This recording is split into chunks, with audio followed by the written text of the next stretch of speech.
امضای سندی تازه بین ایران و روسیه برای گسترش همکاری‌های سینمایی، تولید مشترک فیلم و سریال و میزبانی تهران و مسکو از رویدادهای مرتبط با حوزه هنر هفتم. سندی که به امضای سید مهدی جوادی مدیرعامل بنیاد سینمایی فارابی و نیکیتا میخالکوف رئیس اتحادیه سینماگران روسیه رسید.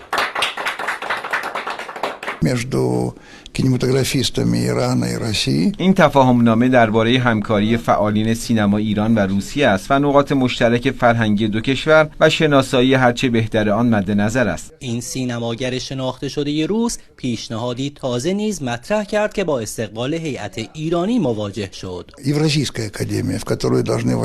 من امروز ایده تشکیل جشنواره بین‌المللی سینمای کشورهای اوراسیا با حضور روسیه، ایران، بلاروس، چین، هند و کشورهایی که مشترکات زیادی دارند و ارزش‌های اخلاقی را تخریب نمی‌کنند مطرح کردم. این ایده که خوشبختانه با استقبال ایران مواجه شد می‌تواند جایگزین جشنواره‌های مبتذل و کاملا سیاسی و امنیتی هالیوودی و غربی شود. زیر این تفاهمنامه گسترش مناسبات و همکاری‌های فیلم بین سینماگران ایرانی و روسی پیگیری خواهد شد و همچنین موضوع برگزاری جشنواره مشترک، هفته‌های فیلم مشترک و تبادل تجارب بین سینماگران ایرانی و روسی را امیدوارم که شروع همکاری‌های جدی‌تر بین ما و سینمای روسیه باشه، دو سینمای قدیمی و صاحب سبک. در این مراسم که کاظم جلالی سفیر جمهوری اسلامی ایران در روسیه، مسعود احمدوند رایزن فرهنگی سفارت کشورمان و اعضای هیئت‌های سینمایی دو کشور هم حضور داشتند، بر استفاده از ابزارهای فرهنگی و به ویژه سینما